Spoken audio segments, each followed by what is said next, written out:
Olá, pessoal! Então vamos lá ao nosso conteúdo, tá bom? Bom, ao longo do terceiro ano a gente vai estudar basicamente sobre política. Nesse primeiro capítulo que a gente vai estudar, a gente vai falar sobre política, poder e Estado.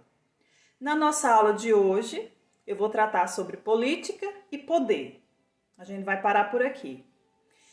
E a princípio, turma, a gente precisa ampliar o nosso entendimento sobre o que é política.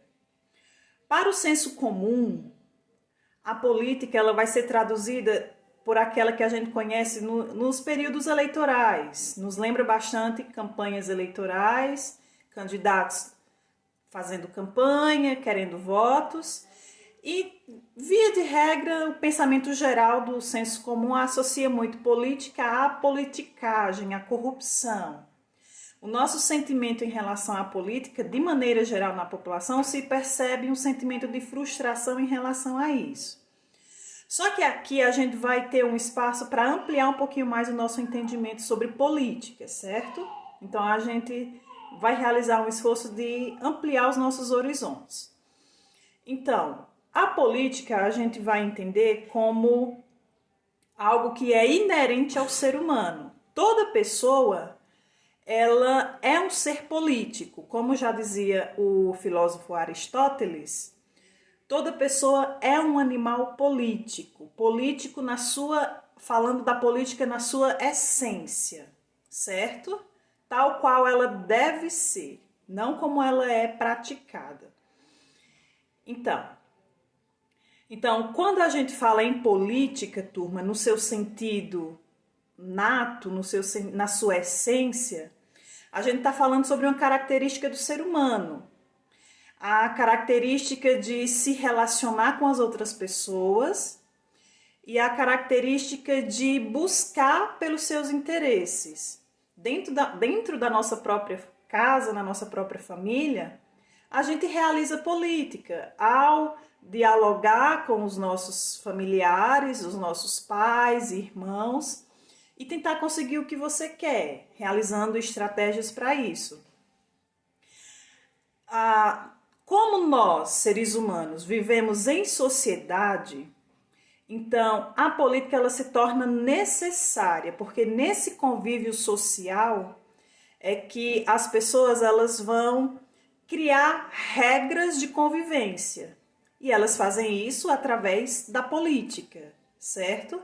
Então, no convívio em sociedade, turma, a gente precisa que haja essas regras, né? É uma necessidade que a gente percebe que tem, que existe.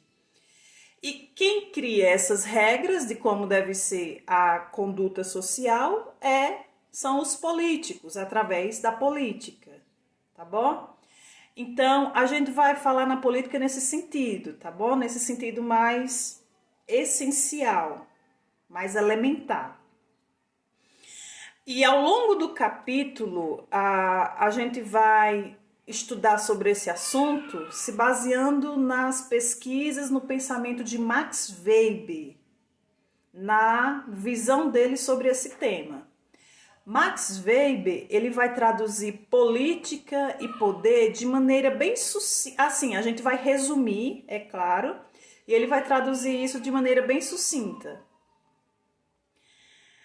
Antes de falar sobre isso, vocês estão percebendo aí na tela que eu coloquei duas imagens, né? Duas imagens antagônicas. A primeira imagem mostra um político que lembra um momento de período eleitoral, que é aquela visão mais comum que a gente tem sobre política. E na segunda imagem, que ilustra bastante o que eu quero trazer aqui para vocês, vocês podem perceber que tem aí várias pessoas que formam a figura do político, que formam uma figura de um político em um palanque, discursando. Então, essa primeira imagem lembra mais essa política que é compreendida pelo senso comum, associada ao período eleitoral, associada às campanhas eleitorais e à corrupção via de regra.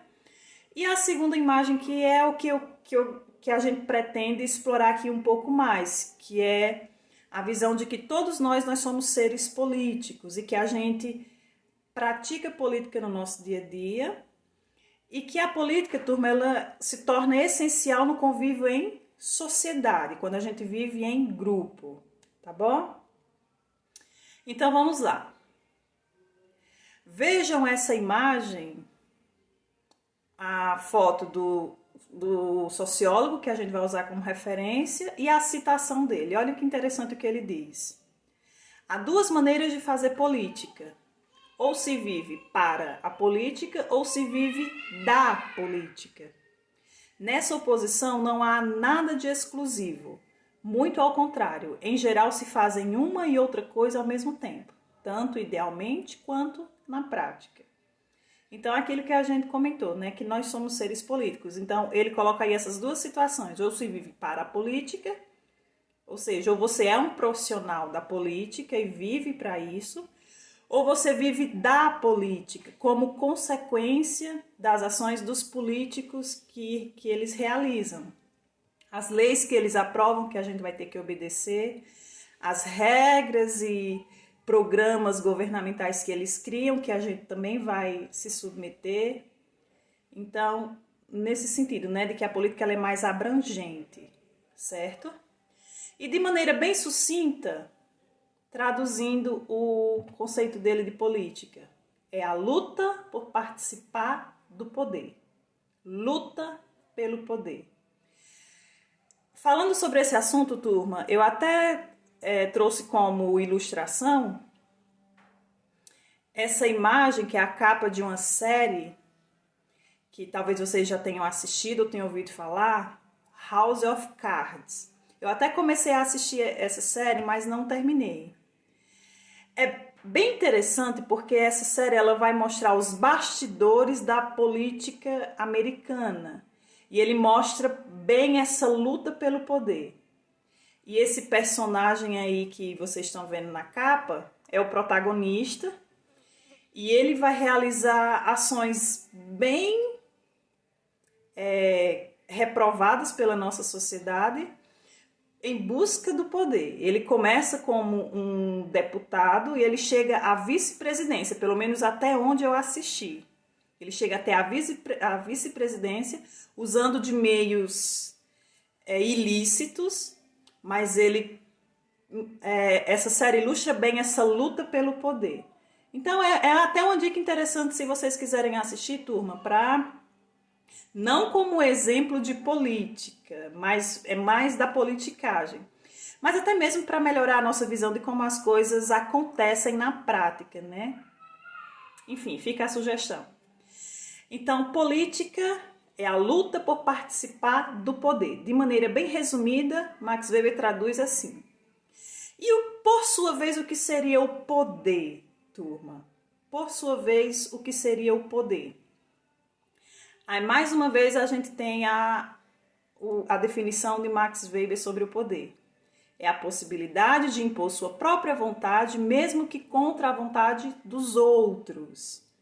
A capacidade que algumas pessoas têm de fazer com que as outras obedeçam.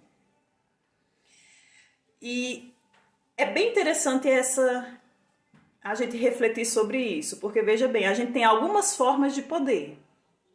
Tem algumas formas de poder que elas em si, elas são frágeis. É o poder baseado na violência, o poder baseado na força. É uma forma de poder frágil. Como assim uma forma de poder frágil? É uma forma de poder que não vai durar por muito tempo. Por quê? O livro vai citar alguns exemplos. Eu posso fazer com que uma pessoa me obedeça pela força.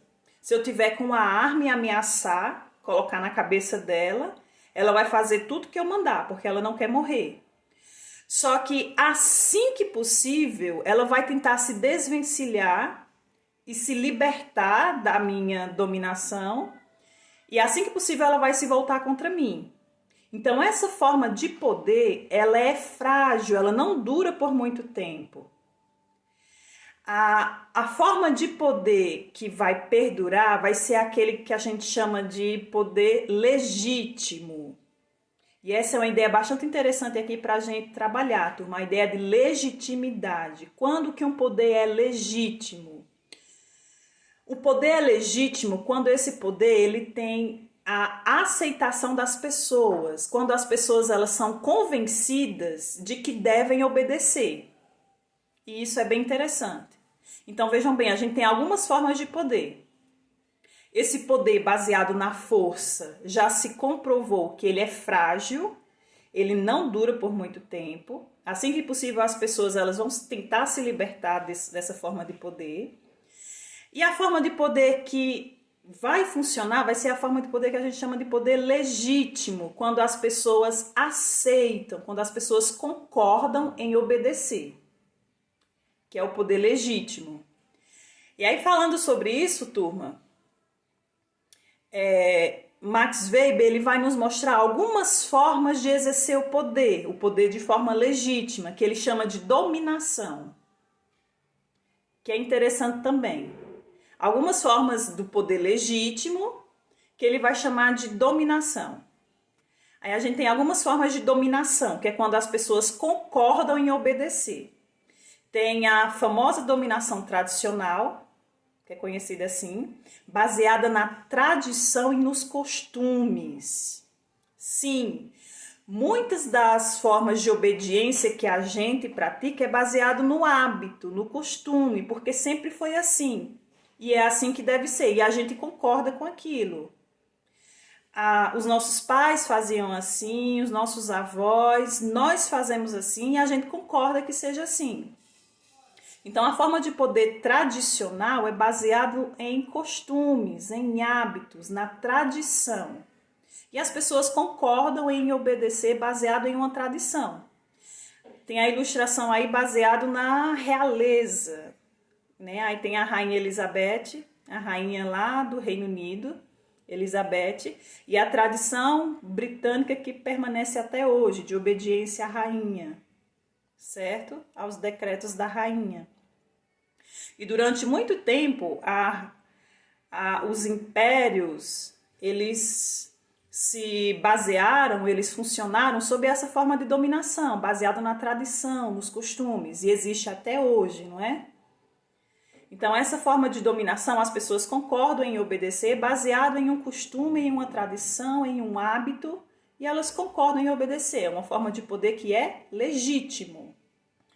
Uma outra forma de dominação é a que a gente chama de racional legal, que é muito presente em nossos dias, baseado na obediência às leis do país. Muitas vezes a gente vai obedecer mesmo sem gostar, mesmo sem concordar em alguns pontos, mas a gente vai obedecer porque a gente tem o entendimento de que o correto é obedecer às leis, é andar nas leis, não é? A gente muitas vezes paga impostos, a gente muitas vezes obedece às leis que a gente não concorda, mas porque a gente não quer ser o infrator da lei. Porque a punição para quem desobedece à lei vai ter punição e algumas vezes é cadeia, algumas vezes é pagamento de indenização, enfim. E o cidadão de bem, o cidadão comum de bem, ele vai querer obedecer às leis porque ele se considera uma pessoa de bem. As pessoas de bem, elas devem obedecer à lei. A gente tem esse entendimento, né? Então, essa segunda forma de dominação é baseado na obediência às leis do país, que a maioria das pessoas, ou o entendimento que a gente tem é que as pessoas de bem vão obedecer às leis, certo? Então, essa é uma forma de dominação, baseada na obediência às leis. E a terceira e última dominação que Max Weber destaca, essa também é bem interessante, turma. A dominação carismática. Essa é bem curiosa e também muito presente em nossos dias. Aqui eu coloquei um exemplo que é um clássico, né, na história. Baseado na figura de essa forma de dominação é baseado na figura de uma personalidade que se admira profundamente. No caso aqui, um exemplo clássico que a história nos conta é a dominação que foi praticado, o poder que foi exercido por Hitler, Adolf Hitler. E eu até fiz questão de colocar aí outra imagem que mostra a aclamação do público sobre ele. Ele tinha grande aprovação do público no seu país, grande aprovação da sociedade alemã. Hoje a gente olha para o que foi o nazismo e acha um absurdo, não é? Mas na época, Hitler ele conseguiu cativar a sua sociedade, ele conseguiu convencer a população alemã dos seus ideais, de modo que elas eram orientadas pela pessoa dele, pela figura dele. Então essa dominação carismática é centrada na imagem de uma pessoa, e essa pessoa, normalmente ela vai ter dons, assim, vai ter um carisma muito forte, vai conseguir cativar as outras pessoas, e as outras pessoas elas vão seguir o seu pensamento.